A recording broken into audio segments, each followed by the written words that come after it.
Hello दोस्तों, मैं हूं विवेक कुमार और आप देख रहे हैं UP TET previous year question paper 2020 CDP.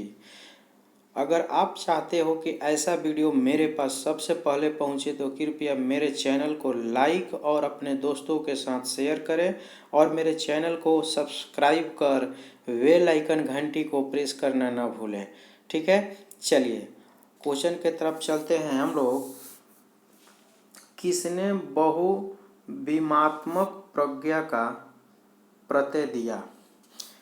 गेलमैन ने, स्पीयरमैन ने, जॉन मेयर ने या गार्डनर ने? ठीक है, तो इसमें जो है हमारा बेस्ट जो है ऑप्शन कौन सा है? गार्डनर ने। ठीक है, चलिए दूसरा क्वेश्चन हम लोग देखते हैं। 2 नंबर हमारा क्वेश्चन कह रहा है डिसलेक्सिया में यह करने में कठिनाई होती है। डिसलेक्सिया करने में क्या कठिनाई होती है? पढ़ने वर्तनी में, व्यक्त करने में, खड़े होने में, बोलने में। तो देखिएगा डिसलेक्सिया जो है एक पठन विकार है। ठीक है, इसलिए पढ़ने और वर्तनी करने में। ठीक है, चलिए 3 नंबर क्वेश्चन देखते हैं। 3 नंबर क्वेश्चन कह रहा है हमारा निम्न में से क्या समावेशी शिक्षा में शिक्षक की भूमिका नहीं है? समावेशी शिक्षा में शिक्षक की भूमिका नहीं है। इसमें 4 ऑप्शन दिया हुआ है जिसमें से हमको जो है 3 ऑप्शन है मगर 1 ऑप्शन नहीं है। गलत ऑप्शन को चूज करना है। इसमें से देखेंगे बच्चे की आवश्यकता के अनुरूप बैठने की पर्याप्त व्यवस्था करनी चाहिए, या शिक्षक को निःशक्त बच्चों पर ध्यान नहीं देना चाहिए, शिक्षक को बच्चों को प्रोत्साहन करना चाहिए, या शिक्षक को सीखने में अक्षम को अतिरिक्त समय देना चाहिए। ठीक है, देखिएगा इसमें बेस्ट एक्टिविटी जो हमारा जो है निगेटिव के अनुसार, निगेटिव जिस तरह क्वेश्चन पूछा है इसमें हमारा बेस्ट एक्टिविटी क्या है? बी, शिक्षक को निःशक्त बच्चों पर ध्यान नहीं देना चाहिए। ऐसा नहीं करना है शिक्षक होने के नाते। ठीक है, चलिए 4 नंबर क्वेश्चन देखते हैं। 4 नंबर क्वेश्चन हमारा कह रहा है कक्षा में छात्रों को प्रश्न पूछने के लिए प्रोत्साहन करना चाहिए, प्रेरित करना चाहिए, रोक देना चाहिए, अनुमति नहीं देना चाहिए। ठीक है दोस्तों, देखिए सबसे इसमें बेस्ट एक्टिविटी जो है छात्रों को कक्षा में प्रश्न पूछने के लिए प्रेरित करना चाहिए। चलिए 5 नंबर क्वेश्चन के तरफ चलते हैं। 5 नंबर क्वेश्चन कह रहा है बच्चे की वृद्धि मुख्यतः संबंधित है। बच्चे की वृद्धि जो है मुख्यतः किससे संबंधित है? शारीरिक विकास से, सामाजिक विकास से, भावात्मक विकास से, नैतिक विकास से। तो देखिएगा बच्चे का जो है वृद्धि जो है शारीरिक विकास से संबंधित है। ठीक है, चलिए 6 नंबर क्वेश्चन के तरफ देखते हैं। मानव विकास का प्रारंभ होता है, मानव विकास का प्रारंभ कब से होता है जी? गर्भावस्था से होता है, या पूर्व बाल अवस्था से होता है, या उत्तर बाल अवस्था से, या शैशवावस्था से? तो देखिएगा इसमें बेस्ट एक्टिविटी क्या होगा? माँ के गर्भ से ही हमारा जो है विकास चालू हो जाता है, इसलिए गर्भावस्था से होगा। चलिए 7 नंबर क्वेश्चन के तरफ चलेंगे। 7 नंबर मेरा क्वेश्चन कह रहा है the conditions of learning. The conditions of learning पुस्तक के लेखक हैं, कौन है? E.L. Thorndike, B.F. Skinner, R.M. गेने, E.P. पावलर। ठीक है, तो 7 नंबर क्वेश्चन में हम लोग देखेंगे। 7 नंबर हमारा क्वेश्चन में इसमें बेस्ट एक्टिविटी क्या होगा? R.M. गेने ने, गेने साहब ने इस पुस्तक के लेखक हैं, उन्होंने लिखा है। ठीक है, चलिए 8 नंबर क्वेश्चन हम लोग देखेंगे। 8 नंबर क्वेश्चन कह रहा है किशोरा अवस्था बड़े संघर्ष, तनाव, हमला व विरोध की अवस्था है। यह कथन किसने कहा है? ठीक है, जरसील्ड ने कहा है, या स्टेने हॉल ने कहा है, या सिम्पसन ने कहा है, या क्रो ने कहा है? तो देखिएगा इसमें बेस्ट एक्टिविटी क्या होगा? स्टेनले हॉल ने कहा है। ठीक है, चलिए 9 नंबर क्वेश्चन देखते हैं। 9 नंबर क्वेश्चन में कह रहा है कि सूक्ष्म शिक्षण के भारतीय प्रतिमान में कुल कितना समय लगता है? देखिए सूक्ष्म शिक्षण के माइक्रो टीचिंग के बारे में आप लोग बीएड कर रहे हैं तो उसमें बीएड करते समय आप लोग पढ़ा होगा। माइक्रो टीचिंग हमारा क्या होता है, कितने देर का होता है, 36 मिनट का होता है। ठीक है, इसलिए हमारा बेस्ट एक्टिविटी 36 मिनट होगा। ठीक है, ये होगा। चलिए 10 नंबर क्वेश्चन के तरफ हम लोग चलते हैं। 10 नंबर हमारा क्वेश्चन कह रहा है सीखने का पठार सीखने की प्रक्रिया के मुख्य अभिलक्षण है जो उस स्थिति को प्रकट करते हैं जिसमें सीखने की प्रक्रिया में कोई उन्नति नहीं होती है। यह कथन किसने कहा है? इसमें 4 ऑप्शन दिया हुआ है। ये इसमें दिया है गेस्ट व अन्य ने, हालिंग वर्थ ने, रांस ने या स्किनर ने। तो देखिएगा इसका बेस्ट एक्टिविटी हमारा क्या होगा, रांस ने। ठीक है, चलिए 11 नंबर क्वेश्चन के तरफ चलते हैं। 11 नंबर हमारा क्वेश्चन कह रहा है 11 नंबर क्वेश्चन कह रहा है यदि शिक्षक कक्षा में एक छात्र को समस्यात्मक बालक के रूप में पाता है तो उसे बच्चे को दंड देना चाहिए, बच्चे को नज़रअंदाज कर देना चाहिए, बच्चे को परामर्श देना चाहिए या तत्काल घर वापस भेज देना चाहिए। देखिए तत्काल बच्चे को तो घर तो वापस भेजेंगे नहीं, शिक्षक होने के नाते उस बच्चे को हम जो समस्या है उस समस्या को सुनेंगे और उस पर बच्चे को परामर्श देंगे। ठीक है, चलिए 12 नंबर क्वेश्चन की तरफ चलते हैं। 12 नंबर हमारा क्वेश्चन कह रहा है पाठ्य सहगामी क्रिया मुख्यतः संबंधित है। पाठ्य सहगामी क्रिया मुख्यतः किससे संबंधित है? शैक्षिक संस्थानों के विकास से, छात्रों के स्वर्गीण विकास से, छात्रों के वृत्तिक विकास से, छात्रों के मानसिक विकास से। ठीक है, तो इसमें जो है छात्रों के स्वर्गीण विकास से, इसमें ऑप्शन मेरा बेस्ट ऑप्शन क्या होगा, छात्रों के स्वर्गीण विकास से। ठीक है, पाठ्य सहगामी क्रिया मुख्यतः संबंधित है छात्रों के स्वर्गीण विकास से। चलिए 13 नंबर क्वेश्चन हम लोग देखते हैं। 13 नंबर क्वेश्चन कह रहा है निम्न में से किसने अधिगम सिद्धांत का प्रतिपादन नहीं किया है? ठीक है, देखिएगा इनमें से 3 ठो जो है वह सही होगा। अधिगम के बारे में उन्होंने कहा है, प्रतिपादन किया है, बताया है, लेकिन एक व्यक्ति नहीं बताया है। वह कौन से व्यक्ति हैं? चलिए देखते हैं, कोहलर, स्किनर, बीएम ब्लूम या थॉर्नडाइक। तो इसमें बेस्ट एक्टिविटी हमारा जो है 13 का जो है सी। ठीक है, इन्होंने अधिगम के प्रति नहीं बोला है। ठीक है, चलिए 14 नंबर क्वेश्चन की तरफ देखते हैं। 14 नंबर क्वेश्चन हमारा कह रहा है शिक्षा में अवरोधन का तात्पर्य है। शिक्षा में अवरोधन का तात्पर्य क्या है? 4 ऑप्शन दिया हुआ है, देखेंगे। बालक का विद्यालय में प्रवेश लेना, बालक का विद्यालय न जाना, बालक का विद्यालय छोड़ना या किसी बालक का 1 वर्ष से अधिक समय तक एक ही कक्षा में रहना। यह सबसे जो है हमारा जो है ज़्यादा ये समस्या है, इसलिए हमारा जो है बेस्ट एक्टिविटी डी होगा। ठीक है, चलिए 15 नंबर क्वेश्चन देखते हैं। 15 नंबर क्वेश्चन हमारा कह रहा है निम्न में से कौन सा कौशल में पूर्व ज्ञान का परीक्षण आता है? कह रहा है निम्न में से किस कौशल में पूर्व ज्ञान का परीक्षण आता है? उद्दीपक परिवर्तन कौशल, प्रस्तावना कौशल, समापन कौशल या प्रदर्शन कौशल।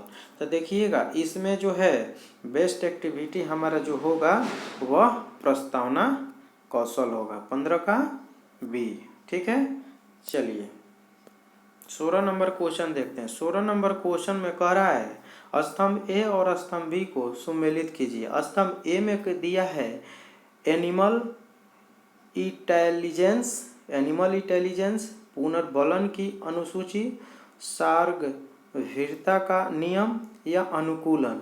स्तंभ बी में कह रहा है ये वैज्ञानिकों का नाम दिया है।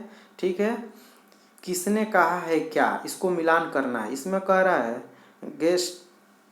Gestalt, पियाजे, Thorndike, Skinner. तो देखिएगा 16 नंबर का हमारा डायरेक्ट हम लोग ऑप्शन के तरफ चलते हैं।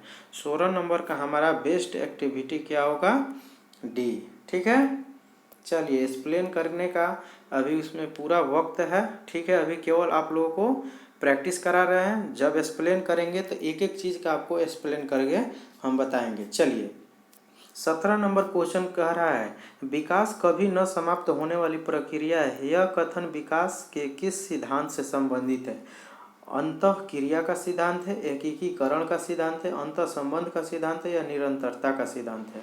ठीक है, तो इसमें देखेंगे, इसमें हमारा बेस्ट एक्टिविटी क्या होगा? डी, विकास जो है यह निरंतरता का सिद्धांत है। ठीक है, चलिए 18 नंबर क्वेश्चन हम लोग देखते हैं। 18 नंबर क्वेश्चन कह रहा है संविधान के किस संशोधन से शिक्षा एक मौलिक अधिकार बन गई है?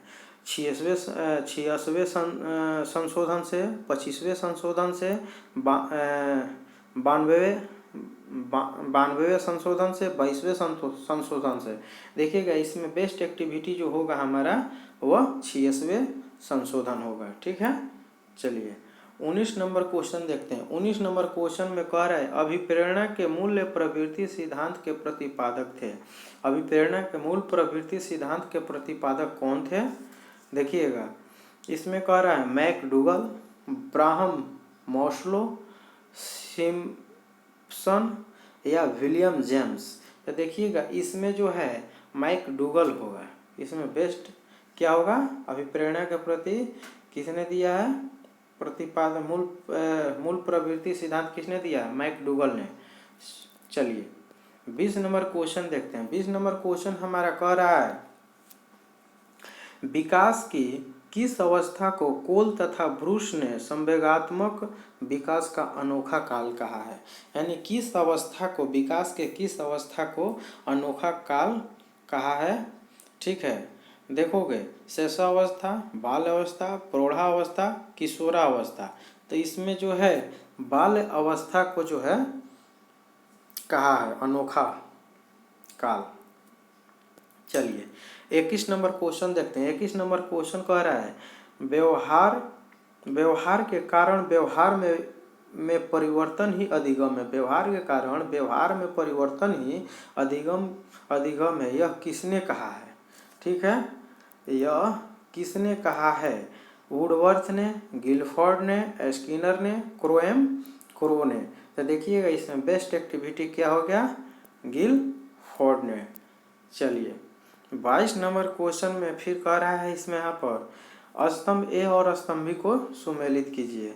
स्तंभ ए में कह रहा है ब्रूनर, उसके बाद कह रहा है आशुवेल, उसके बाद कह रहा है ग्लेजर, या उसके बाद कह रहा है गार्डनर। इधर कह रहा है स्तंभ बी में बुनियादी शिक्षण प्रतिमान, साइनेक्टिस शिक्षण प्रतिमान, उसके बाद कह रहा है अधिक्रम संगठक शिक्षण प्रतिमान, संप्रत्यय उपलब्धि शिक्षण प्रतिमान, उसके बाद कह रहा है पृच्छ प्रशिक्षण प्रतिमान। इसमें बेस्ट एक्टिविटी जो होगा हमारा, बेस्ट एक्टिविटी क्या है जी? 21 नंबर का हमारा बी होगा। ठीक है, चलिए सॉरी 21 नंबर नहीं, 22 नंबर मेरा क्वेश्चन है। 22 नंबर में मेरा जो है इसका बेस्ट एक्टिविटी जो होगा वो ए होगा। चलिए 23 नंबर क्वेश्चन के तरफ देखते हैं। 23 नंबर क्वेश्चन कह रहा है समस्या समाधान का प्रथम चरण है। समस्या समाधान का प्रथम चरण कौन सा है? आंकड़ा संग्रहण, समस्या की पहचान, परिकल्पना का परीक्षण, परिकल्पना का निर्माण। ठीक है, तो 23 नंबर का हम देखेंगे। 23 नंबर का हमारा बेस्ट एक्टिविटी क्या होगा? समस्या की पहचान। जब तक किसी समस्या का पहचान नहीं करेंगे उसका समाधान नहीं कर सकते हैं। चलिए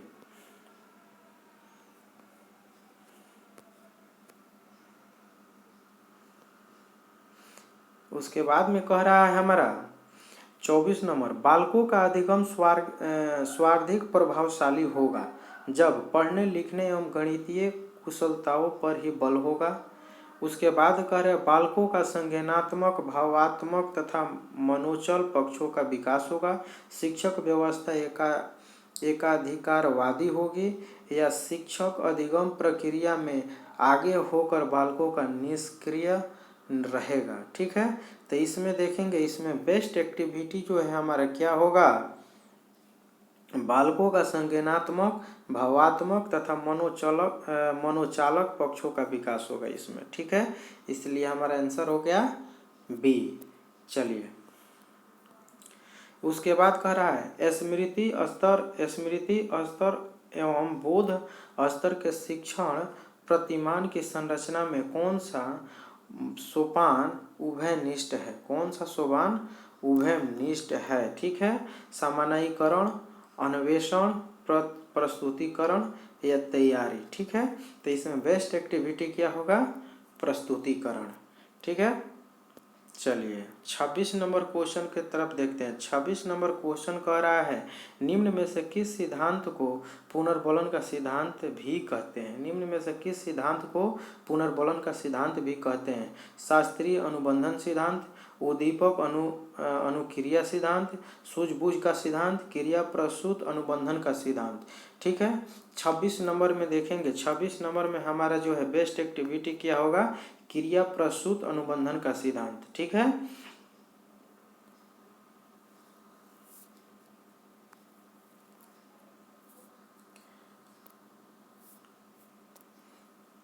चलिए अगला क्वेश्चन हम लोग देखते हैं।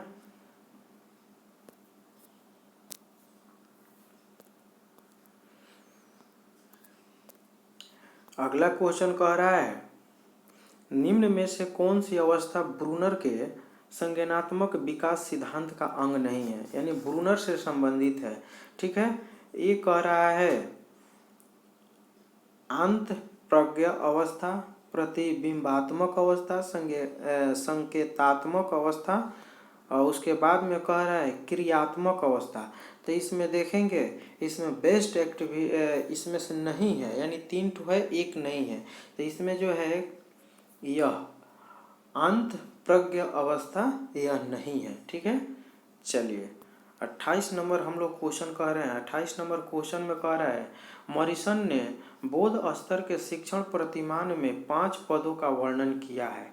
उन्होंने मॉरिसन ने 5 पदों का वर्णन किया है, जो कि पहला पद कह रहा है प्रस्तुतिकरण, खोज, संगठन व्यवस्था, आत्मीकरण, वाचन या अभिव्यक्ति।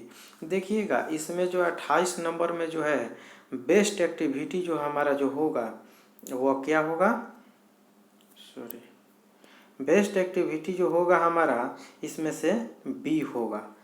पहला कह रहा है खोज होगा, उसके बाद में प्रस्तुतिकरण करेंगे, उसके बाद में प्रस्तुतिकरण करने के बाद आत्मसात करेंगे, उसके बाद संगठन करेंगे या उसको व्यवस्थित करेंगे, उसके बाद में वाचन या अभिव्यक्तिकरण करेंगे। ठीक है, चलिए 29 नंबर क्वेश्चन देखेंगे हम लोग। 29 नंबर क्वेश्चन कह रहा है निम्न में से कौन सा संज्ञानात्मक क्षेत्र से संबंधित नहीं है। यह कह रहा है निम्न में से कौन सा संज्ञानात्मक क्षेत्र से संबंधित नहीं है। अनुमूल्यन, अनुप्रयोग, बोध और ज्ञान। तो देखिएगा अनुमूल्यन जो है वह जो है संज्ञानात्मक क्षेत्र से अलग है। ठीक है, इसलिए इसका बेस्ट एक्टिविटी हम लोग क्या होगा, अनुमूल्यन। निगेटिव पूछा है इसलिए।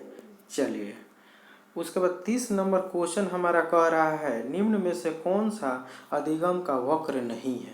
यानी 3 ठो है मगर 1 ठो वक्र उसका अधिगम का नहीं है। तो अधिगम का वक्र कौन सा नहीं है देखेंगे, नतोदर, मिश्रित, लंबवत या उन्नतोदर। ठीक है, तो देखोगे लंबवत जो है हम लोगों का नहीं है, इसलिए हमारा आंसर क्या हो गया, सी। चलिए दोस्तों हमारा जो है क्वेश्चन अब समाप्त हो गया। ठीक है, फिर नेक्स्ट वीडियो में इसी तरह आपके साथ मुलाकात करते हैं। ठीक है, तब तक के लिए bye bye, take care, thank you.